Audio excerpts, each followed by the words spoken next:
Chapter 6 on establishing and using helping relationships is a pretty short chapter, and yet it's pretty full of what I believe is very important considerations that we must face as we establish ourselves with our clients. Throughout the semester, I hope to have other material to give you that might add to this particular chapter and its content, but I believe that the points that she raises in this particular chapter are some of the most important ones in her entire book, and are well worth considering. Now, the interesting thing about this is that your primary text, the Galic text, will at times present information that questions whether or not the helping relationship is in of itself as important as the social work profession sometimes seems to believe that it is. When you read this particular chapter, there's little doubt in any of our minds of the importance of the relationship itself. But as Levine points out to you throughout this chapter, you need more than the relationship in order to bring about change in an effective and professional manner. So keep this in mind as we work through the slides in this particular chapter. Levine's perception of relationships in the helping field grow out of some of the things that she mentions here about the fact that, for one thing, any relationship is born in shared experiences. We become closer to other people as we go through things together, as we sit together and have conversations together or live through events together. This is how relationships develop. And there are many different kinds of relationships that we develop throughout our lives, including things like where we are the less powerful figure in a relationship, for instance in the parent-child relationship or the teacher-student relationship, but you also have peer relationships where you have a mutuality, at least in some respects, in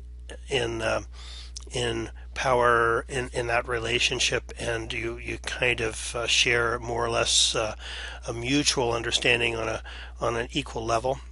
And there are other relationships where you are the person that has the most authority and control in the relationship as well.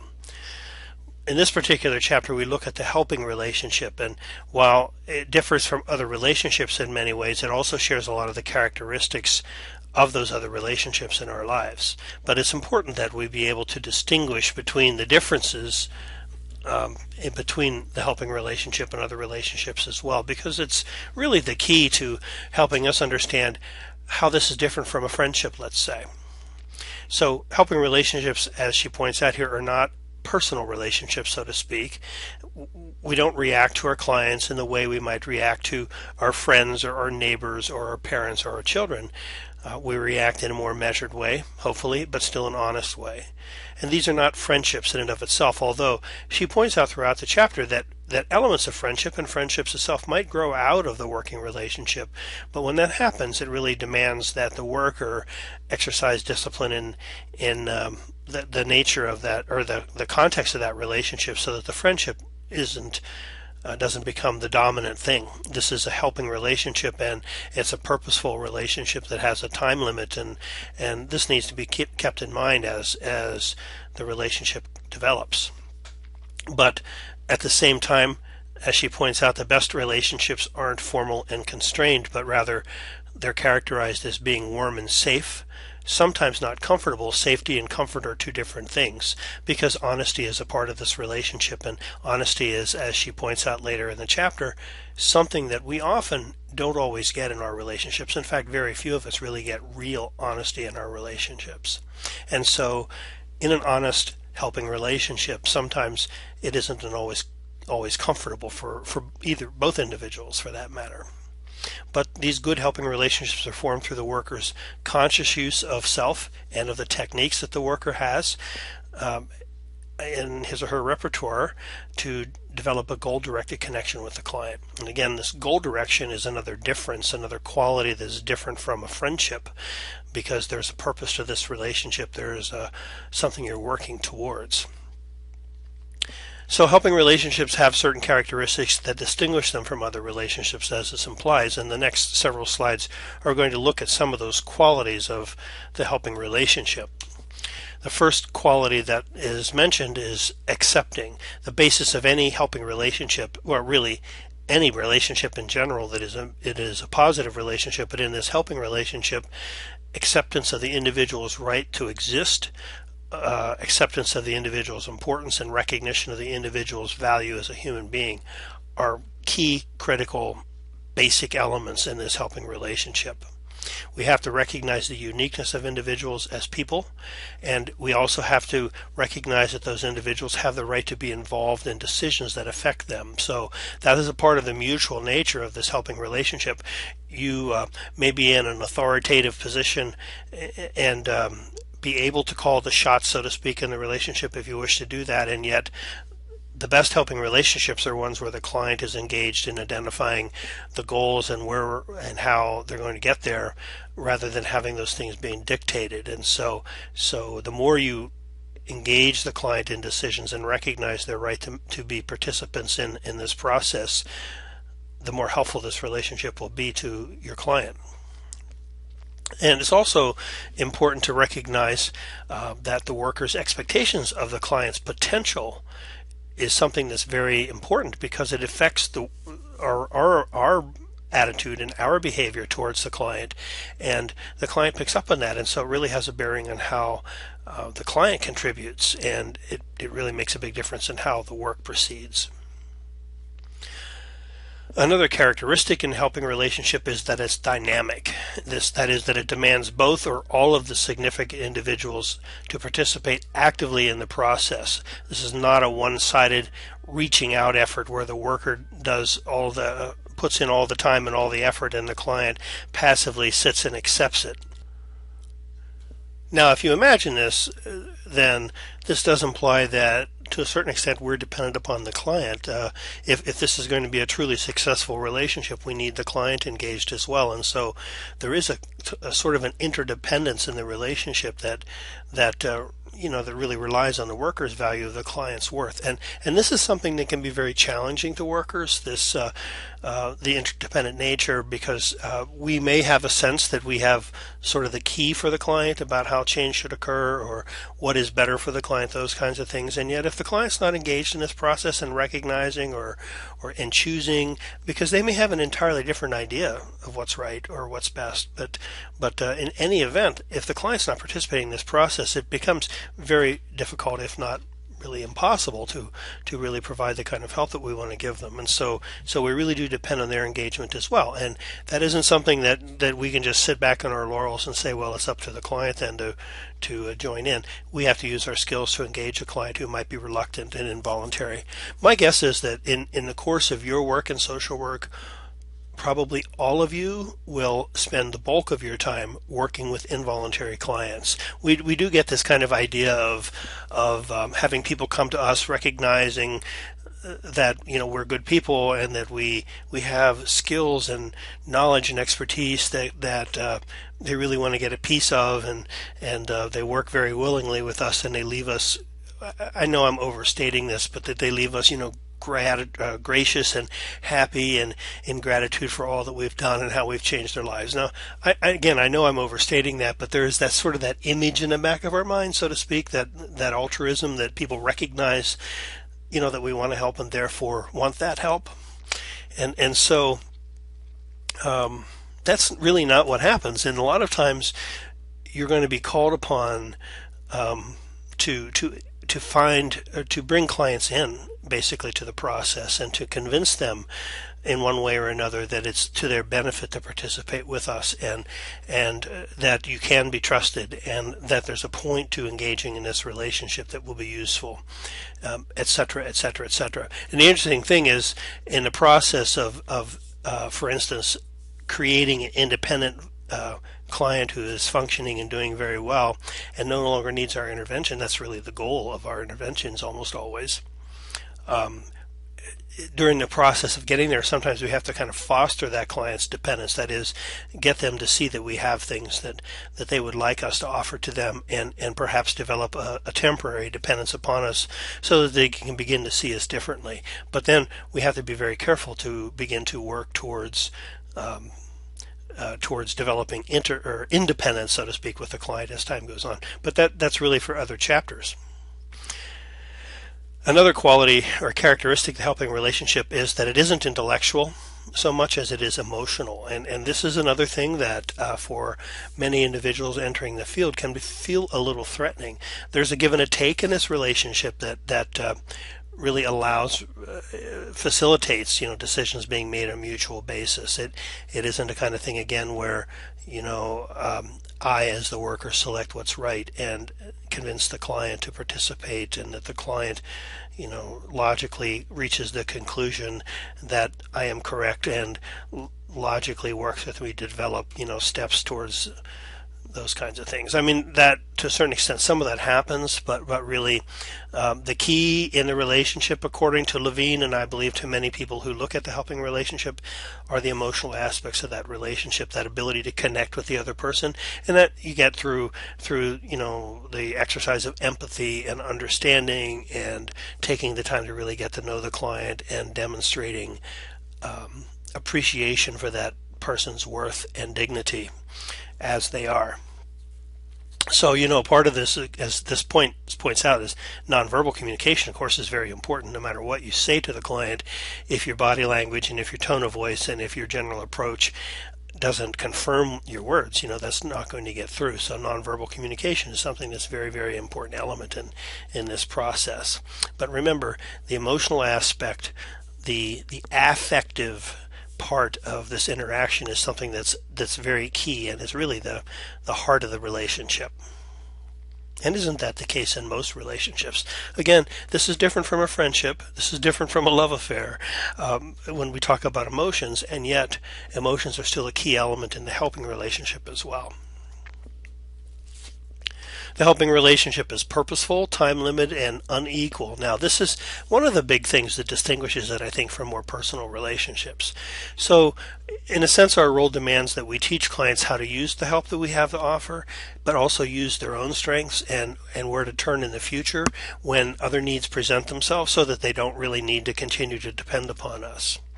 So that's sort of the time-limited nature of this, is that we recognize from the very beginning that this isn't going to be a permanent relationship. This is, and you may or may not identify, we'll meet for 4 weeks or we'll meet for 6 months or whatever. You may not have a specific time in mind, again, depending upon your role and how you go about your work. But you will, from the beginning, acknowledge with the client that this is a relationship that someday reaches an end, and that the time between this day and that day will be focused upon what his or her needs are, and try to focus this relationship upon achieving and accommodating those needs. Workers are always forming new relationships. Clients oftentimes have to form new relationships when their work isn't done and the worker moves on. Unfortunately, this is something that happens all too frequently in our field. Or when they come back in a year or two and we're not there any longer, or we can't see them and someone else has to take on their work. So it is one of those things where we need to, again, help clients recognize that while this relationship would become important and significant, that is also something that at some time will come to an end. And remember, always, this relationship is geared to meet the needs of the client, not the worker's needs. Now, Levine talks a little bit in the book about how sometimes workers' needs are somewhat met through the interaction, but and I just would suggest that you read that particular section, that particular chapter, to understand that more fully. But there are very many caveats about that, and this is not about having your own needs met to be useful or to be purposeful or to be a big brother or a big sister, or the need to give love to people who aren't loved, or those things. Now, our sense of altruism, our sense of wanting to make a difference in the world, these are needs that we have that are probably partially filled through our work, and that's okay, as long as it doesn't become the focus and doesn't drive how we do our work. The client's needs always are what the relationship's about. And if we confuse this relationship with a friendship, sometimes there are elements of a friendship that might be appropriate in the helping relationship. But again, the basic question is always whose need is being met in this relationship. And the answer to that should be the client's need, always. And so that is what distinguishes us from a friendship, which is more mutual and a give and a take in that respect. This doesn't have to be a formal and structured relationship. Now, oftentimes, depending upon the setting and the nature of your job and the nature of your relationship with the client, it may be structured and formal. If you're working in a prison system, or if you're a child protection worker, or if you're a mental health therapist and those kinds of things, there's a particular setting perhaps where you see the client. But not necessarily restricted to that. And I think the book talks about the fact, you should be able to carry on your relationship in a swimming pool if you need to. The helping nature of the relationship should still be there. And so it's just useful to think that sometimes structure helps, but it can the helping nature of the relationship can exist in many, many different settings as well. The helping relationship is characterized by honesty, realism, responsibility, and safety. These are essential elements if the relationship is to be effective and ethical. Now, as I mentioned earlier, honesty can be very, very difficult to establish in most relationships, and really many, if not most of us, have never really experienced it in a relationship. I mean, we love other people that we interact with, we feel close to them or whatever, and so sometimes, we're not always totally honest with other individuals because we're considering their feelings, or we know what their motives were, or whatever it might be. We act forgivingly of people. We withhold certain bits of information because we don't want to hurt their feelings and those kinds of things. Now, while I'm not saying that we should be brutally honest in our helping relationship, because that's not the case, we should be honest. And part of the honesty in that is that we are genuine ourselves. We're not withholding our thoughts or our perceptions and things, because clients are going to pick up on that anyway, most likely. So it does speak to our need to be genuine with our clients, and that means being honest with them about things, but present honesty in a way that the client can hear it and can feel safe in getting that. And again, that's probably one of those things you want to talk about as you establish your relationship with your client in the early phases, is how this relationship is different and what some of the characteristics may be. And one of these is that piece about honesty. And that's the thing that I think we said earlier, the relationship should be safe, but not necessarily comfortable. Transference and countertransference are mentioned in just about every significant relationship in our helping lives have some elements of this. And transference is where, you probably know this, but if you don't, the client really begins to see you in the role of somebody else in their lives that was significant that they lost, or that they were particularly connected to, or that they have needs to be filled by that person that's never been filled. So this can mean that the client is going to react. Sometimes you're going to wonder why it is that your client's responding to you in certain ways, either positive or negative. They're getting too warm, or they're too accepting, or they're very difficult, and they're constantly questioning and rejecting things you say and challenging you.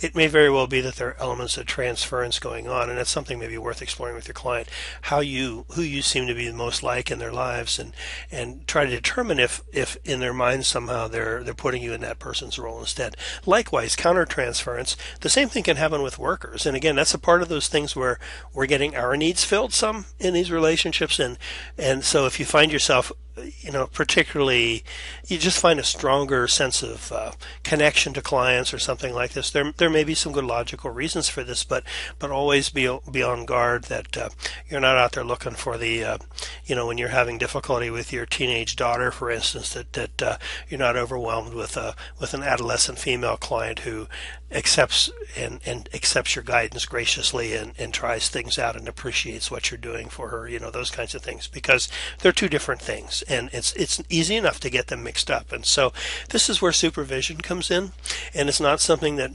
you should be reluctant to talk with your supervisor about. A good supervisor is going to understand this and will help you with it.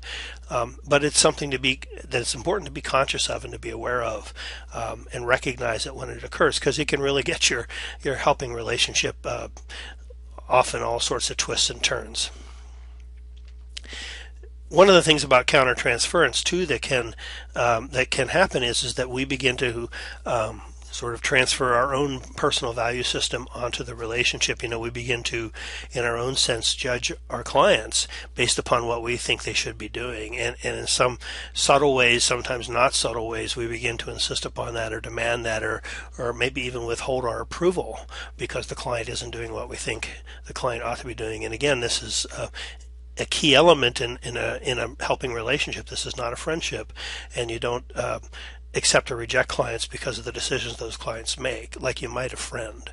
And so this says that we have to be very careful about not using our personal value system in a relationship, and to always have what Levine refers to as the small and the large view of the client. That is, that the client has this different drummer, this particular individual qualities about them that makes them unique, and to always know about that and to consider that, but also acknowledge the context and the interaction or the interrelationships in which those clients exist, so that the different drummer, the client's small view of the client doesn't take total precedence, and nor that the larger view, the context, what others expect of the client, so on, also doesn't overwhelm us in our direction.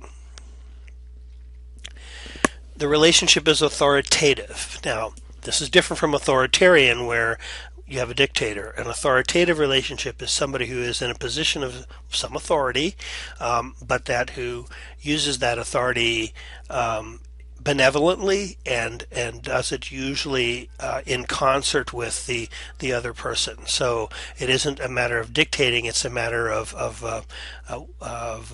bringing the client into decision making with you.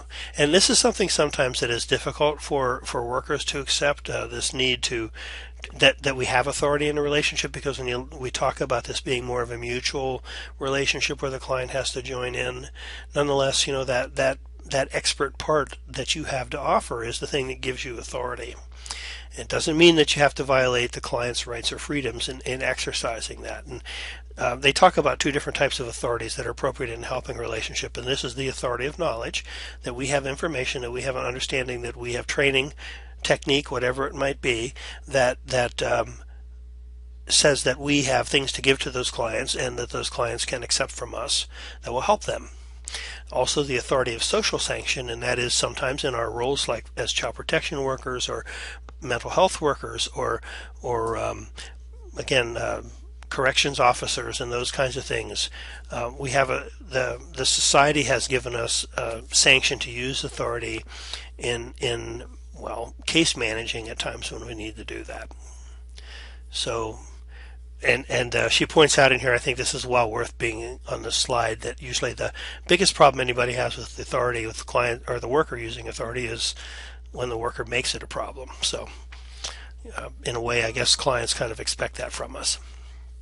And so those are the elements of the helping relationship that perhaps distinguish it from other types of relationships. As the chapter moves on here in the last few pages, she talks about the phases of the helping relationship, and it's described in 3 phases. Not surprising, the beginning, the middle, and the end.